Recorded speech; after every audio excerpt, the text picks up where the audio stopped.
Let's have a conversation. What's going on, everybody? Good evening. Happy Saturday. Let's have a conversation. House of Villains, episode 7. Amazing episode.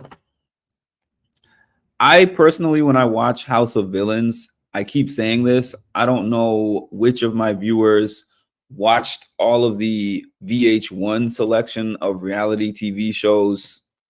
I don't know, 15 years ago at this point, 20 years. I don't know how long ago, but VH1 had a selection of shows. They had Flavor of Love. They had I Love New York, Real Chance of Love. I believe Rock of Love, For the Love of Tila Tequila were on there. I Love Money. They had this like roster of shows. And I don't know if this makes sense, but I feel like they had a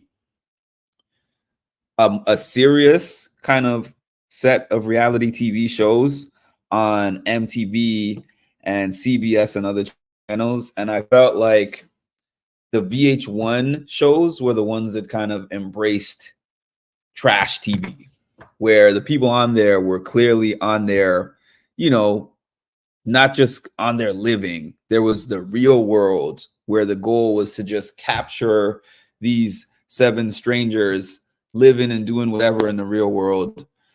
And then there was these other shows where it was obvious that they were on the show trying to have moments and trying to achieve fame. Now, with House of Villains, these are people who have obviously been on TV before.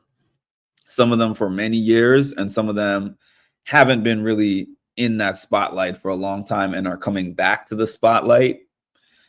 But it's like they are all aware that, yes, they want to win the money, but also they want an opportunity to get their name back out there and do other things, which I've seen. I think New York just got booked to host a show this year. And, I've already seen that they've been doing these watch parties and things. So it seems to be working for that. But I enjoy the show is all I'm trying to say with that really long-winded thing. Good evening, Nat. Good evening, Cass. And good evening, Miss Nappy Kid. We started House of Villains episode 7, where the last episode ended, which was they were showing the flashback. Hey, Lisa. They were showing the flashback to when Tanisha had her beef with Omarosa, which was stemming from, well, not where it was stemming from, but was leading to, obviously, production assisting Tanisha with doing this prank, which was having that gospel choir sing, tell her to get up. And they showed flashbacks of that. And now Omarosa was claiming, oh, she hit me with the tambourine. And now I have to see if my wrist is injured or broken. High colors of Avon. So now I got to go check on my wrist. And then, of course, Messy Bobby, who was like, oh, yeah, I definitely saw that tambourine hit your wrist. I don't care if nobody else is going to tell the truth. I'm going to tell you the truth. So then she's talking about, I'm going to go to the hospital and get this thing x-rayed. They showed the replay.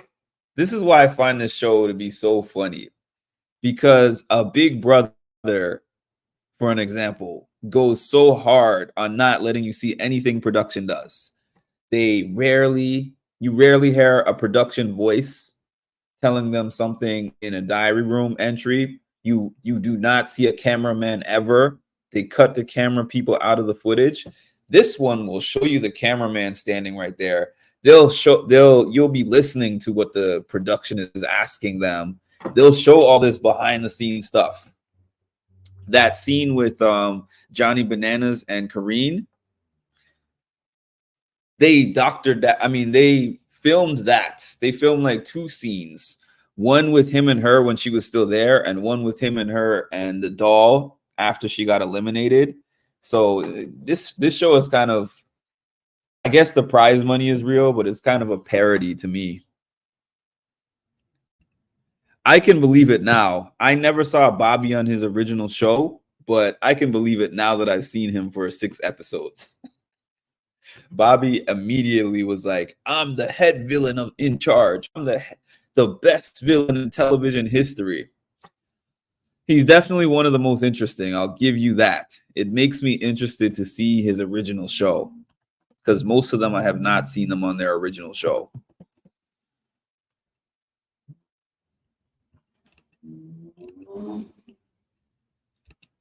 Hey Tammy, I haven't been watching, but saw you were on and wanted to say hi to everyone. Thanks for hopping on. Hey Edward, be careful you don't trip on your web. Yeah, so she goes to the hospital. Obviously, after the X-ray, nothing was broken. I don't even. Oh yeah, the production showed they did like a flashback, and it showed the whole incident with the tambourine, and then it showed a measurement of like 4 inches between the tambourine and her wrist, which seems to be supporting the fact that her wrist did not, in fact, even get touched in that incident.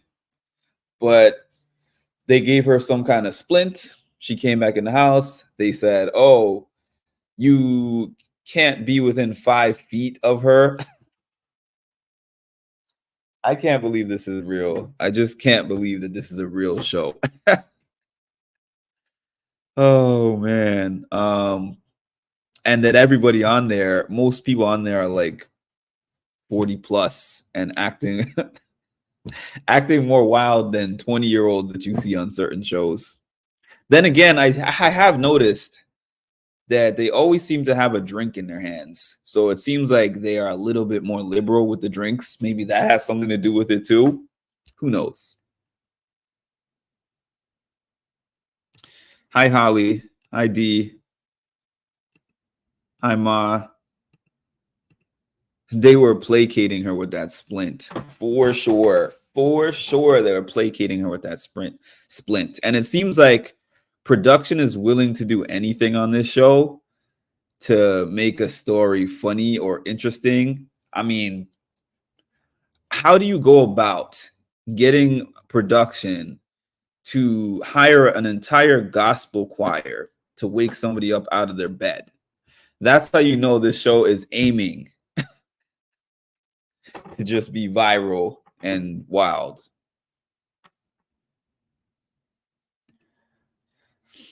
I'm telling Ma I saw you in the chat and she's going to be jealous.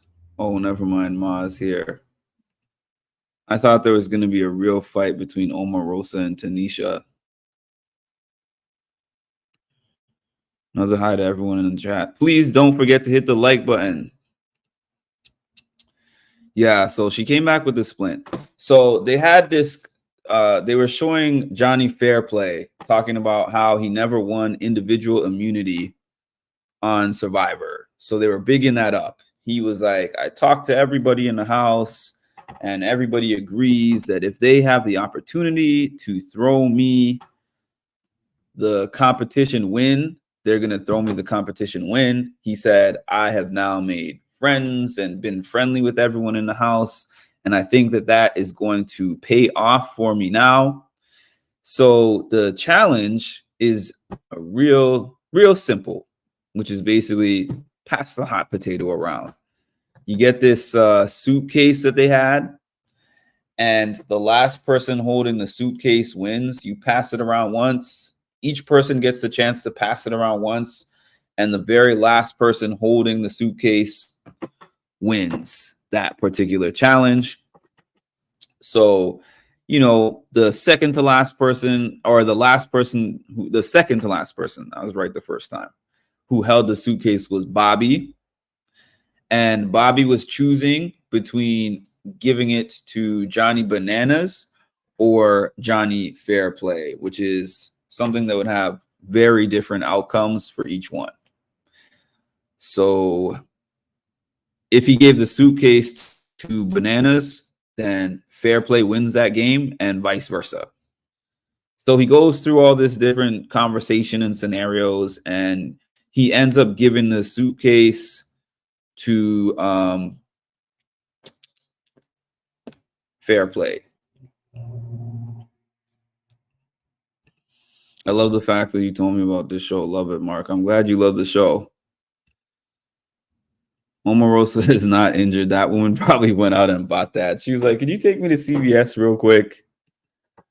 For those who are in Canada, well, I don't know if they have any CVS in Canada, but for those who are in Canada, CVS is like Shoppers Drug Mart. So Johnny Fairplay wins, and then they were like, "Oh, I wonder what's in the suitcase. Let's check it out. Congratulations, you won, man." Opens up the suitcase, and it's the host, and he's like, "Well, I guess you thought that you won, but you actually didn't win. You won the ability to pick the person who wins." So instead of Johnny Fairplay getting his first win and getting to pick his nominations for who's going on the block, he instead has to choose the person who he's going to give the power to make those decisions. So at first I thought that he was playing it up with the crying and the walking around and smoking the cigarette. But then when it showed him in the diary room, he was actually crying and he was actually sad. And I was like, wow, I didn't realize it actually meant anything to him. Good evening, Colleen. Ma's broken. So he goes around and he has different conversations with everybody. And he makes a decision. But before he makes a decision, he's talking it out with Johnny Bananas. And I got to give a shout out to Johnny Bananas. And this is the reason why. I feel like Johnny Bananas, even though there's so many different characters on the show, they've been interesting, they've been exciting, they've been funny. Omarosa, New York, Fairplay, Bobby, especially in this episode. And they've all had their moments. I feel like Johnny Bananas has been the glue that holds this show together. And he was made for reality TV. Hate him, like him, love him. I hated him for 20 years or 20 seasons. I'm not going to say 20 years, but I didn't like him for the majority of his challenge career, which still apparently is not over. But yeah. He's made for these things, clearly. So ultimately, Johnny Fairplay makes an agreement with Bobby where he was like, okay, Bobby, if I give you the power, you can't put Johnny Bananas up. And Bobby was like, yeah, of course. He talked to Bananas in the room. He pinky swore with Bananas. I knew the pinky swear meant absolutely nothing to him, so I wasn't surprised by what happened afterwards. But Johnny Fairplay is like, I'm not a target. He's good. Bobby is good for my game. Bobby has helped me before, so my only selection is Bobby. So now Bobby is the villain. ID, hi Miss, hello Miss Nappy Kid, hi Mark. Hope everyone is having a good Saturday night. My Saturday night is good. I hope yours is good also. Oh, and I forgot Cass. Hi Cass. I finally do. I'm part of the chat. It's amazing how dumb Fairplay is by falling for Bobby's speech. This is the thing. Once you select somebody else to have the power, you no longer have power. And yeah, duh, that's an obvious statement that I just made right there. But if you're playing a game and you're in a house of villains, you have to not select. I mean, Johnny Bananas is like, don't pick based on emotions. But the way that I'm going to phrase it is you have to pick based on what you think that they would do. Because getting them to agree, oh, if I give you the power, are you going to pick these three people? Of course, everybody is going to say yes so they can get the power. So you shouldn't go based on that agreement. You should go based on what you think they would do anyways. And deciding whether what they would do is best for your game. But Johnny Fairplay, I don't know. He seems to be. I guess he was a major villain. I have to see him on his Survivor season to understand what his gameplay was like there. But I don't see him as really good at this game. Like Banana said, he was a floater.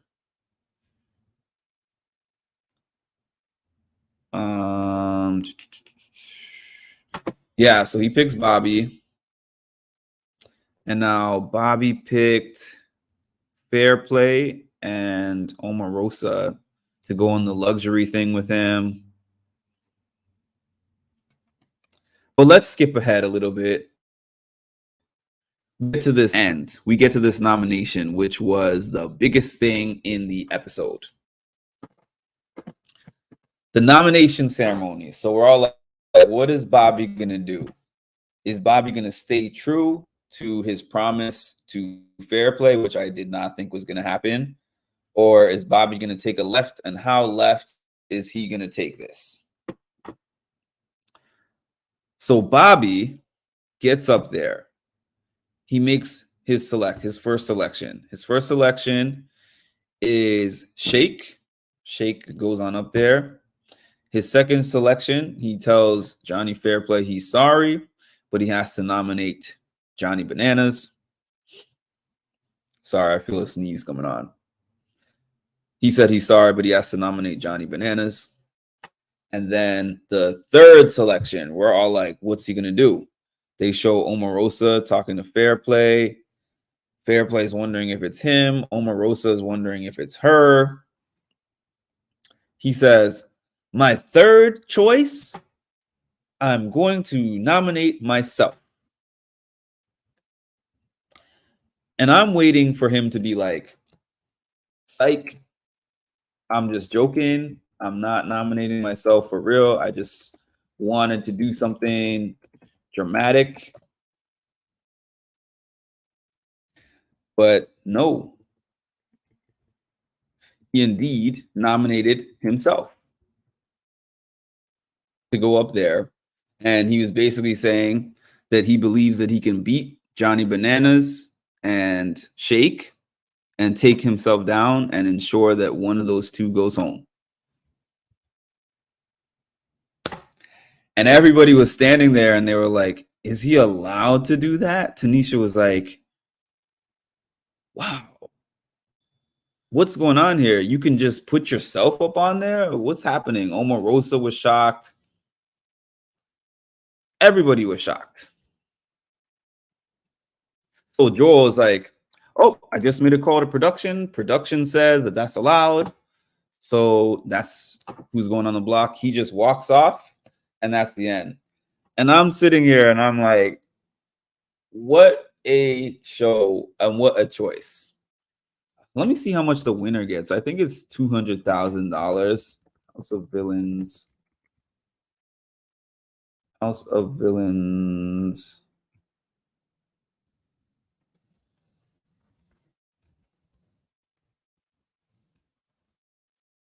Yeah, it's a $200,000 prize. Have gotten to the point. I have to say it's probably the point that social media influencing is so profitable that you can go on a show with a $200,000 prize and win the power for the week and choose to put yourself on the block. Hold on, that deserves what's considered a throwback now. Him putting himself on the block. What sense does that make? The math is not mathing. And oh my God, Jesus, I know you were just way too stingy with the common sense. You needed to disperse it a little better because these people. I'm gonna be honest. I don't care how much money I possess in my bank account. 1 million, 10 million, 100 million. If I sign up for a competition show and I'm on that show and I win the power for the week, I will never, ever in life put myself on the block. Even if I know everybody's against me and I'm about to go on the block, I'm not volunteering. I'm not doing it on House of Villains. I'm not doing it on Big Brother. I'm not doing it on the challenge. The challenge in this most recent season, they've been going around and doing a vote, a 1-by-1 vote to see who the second person is going into the elim. And it's been this thing where if somebody has the majority of the votes and they're going in, they're like, well, I'm going to nominate myself. No, if it was 15 people nominating me and then it gets to my vote, I'm like, I guess it's going to be 15-1 because I'm nominating somebody else. And you can think whatever you want to think about that.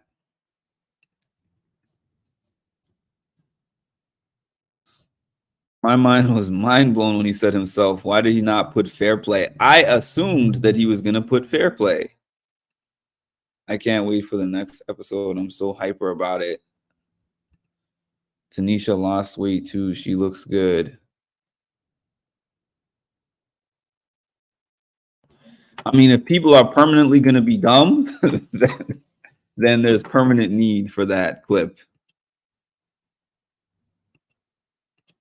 Although I still want my Mimi interview. So it's CBS production. If you are scrubbing this page and you just happen to come across the 22, 24-minute point of this video, please let me have my Mimi interview.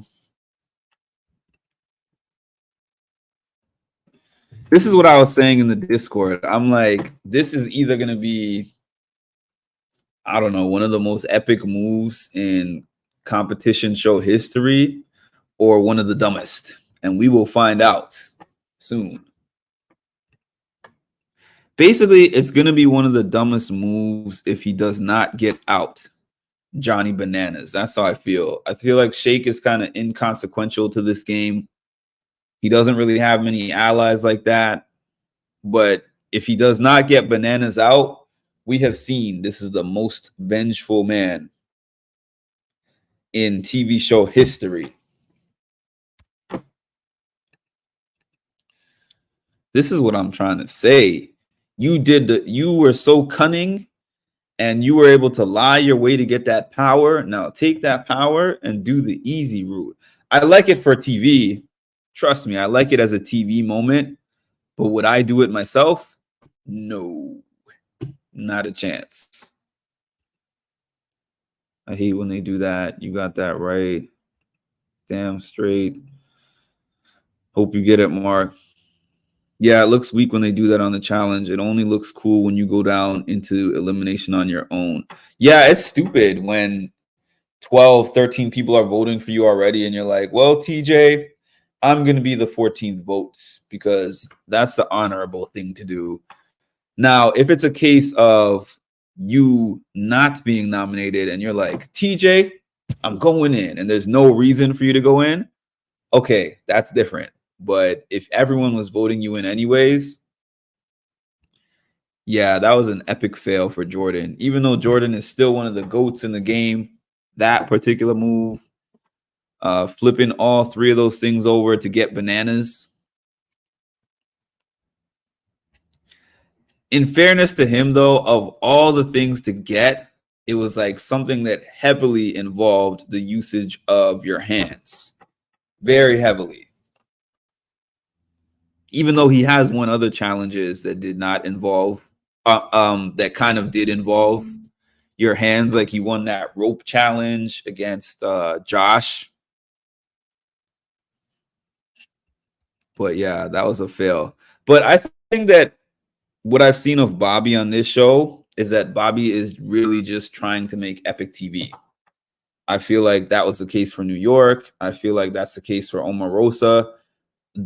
Even though Omarosa would not nominate herself. But I just feel like when she got on the show, she said, I'm jumping right into character. And my goal here is to entertain the people and maybe win the show. And I think that this is probably also a byproduct of not just the era that we're in, but like I said at the beginning, the fact that I mean, a lot of these people are not actively in the rotation of anybody's mind, or they're not actively on any other TV shows.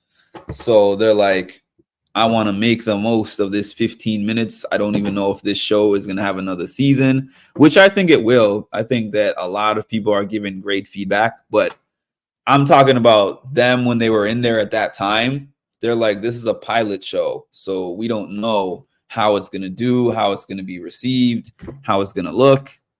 So they're all like, if this is a one hit wonder, we're going to make this one hit as great as possible.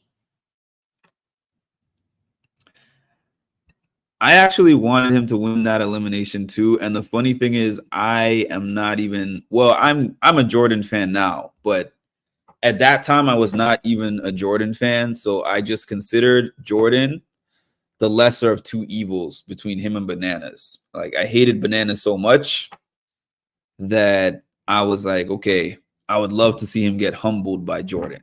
Because back then, in the era that Bananas was in, he was aided by always being in these big alliances. And look at him now on another show. He's kind of been aided by alliances here too.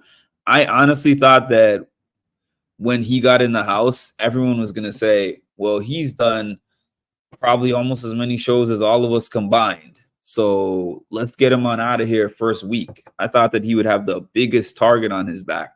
But somehow, this guy finagled his way into multiple different alliances in a villain house, even after Omarosa called him out on week 1 and said he's the most dangerous player in the game who's done the most seasons in history and we have to get him out. But he's still there.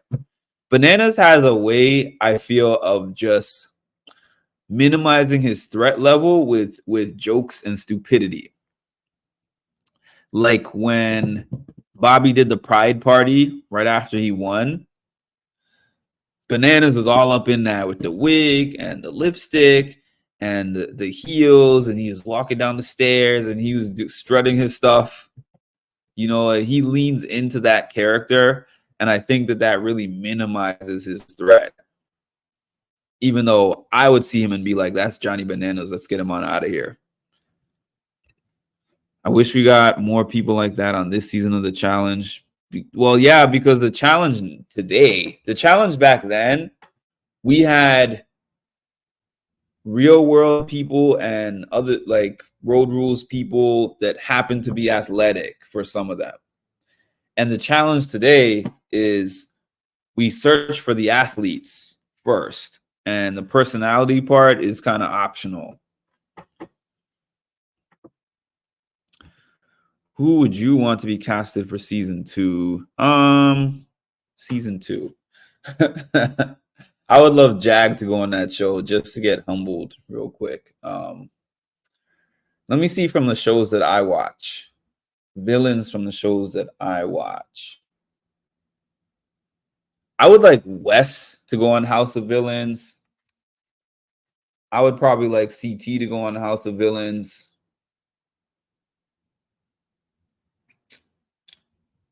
I'm trying to think of likable villains. Who would y'all want to be on season 2?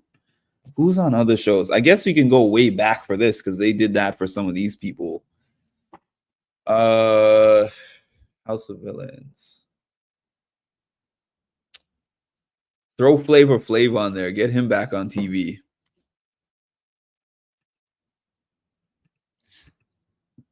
Honestly, there's so many shows that I would like to see Wes on. It's unfortunate that we might not see him on another show, but I would love to see him on The Traders. I would love to see him on Big Brother. I probably wouldn't really care that much to see him on Survivor.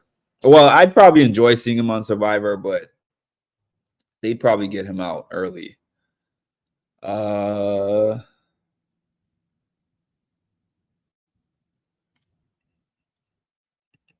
Yeah, Flavor Flav. If they can bring New York back, they can bring back Flavor Flav. Who else is a villain? I would probably like Sari. I would probably like Sari on House of Villains. Even though we've debated whether she's considered a villain or not. That would be fun. Flavor Flav.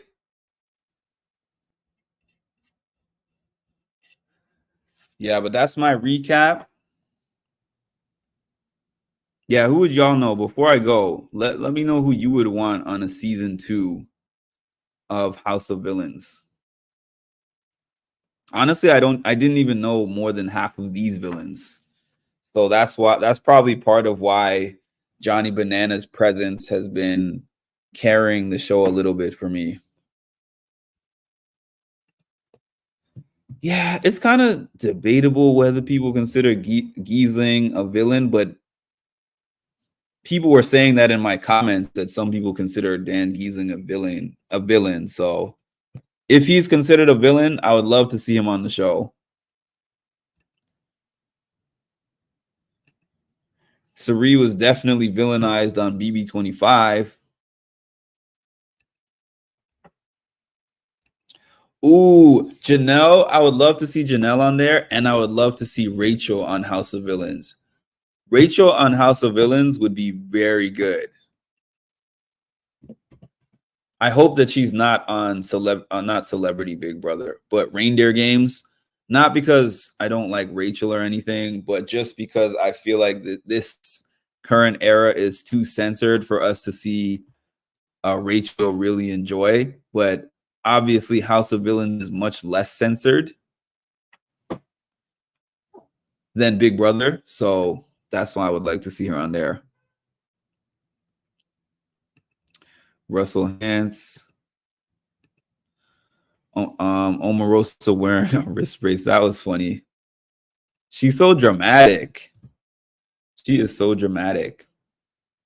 Janelle would be fun. Great choice.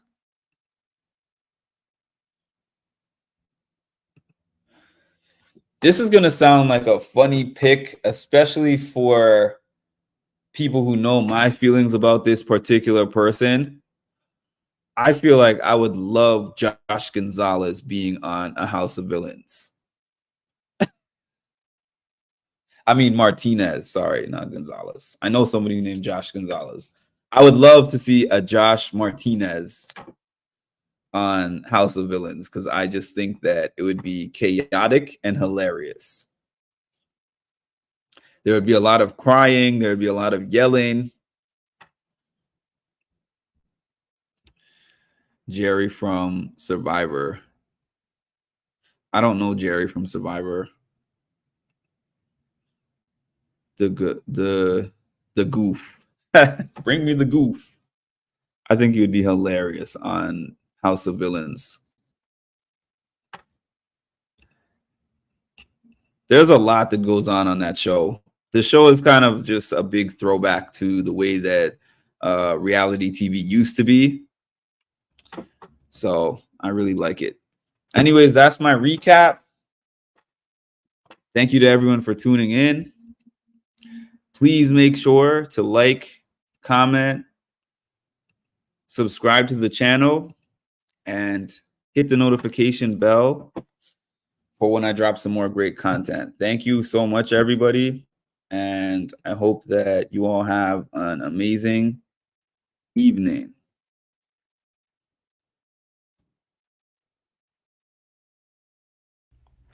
You are now tuned in to Mindful Reality, the channel that covers reality TV from a mental health perspective. What's up, family? It's Mimi from Big Brother Season 25, and you are now tuned in to Mindful Reality with Mark. I need for y'all to stop what you're doing and make sure that you like, comment, and subscribe because the math ain't mathin', okay?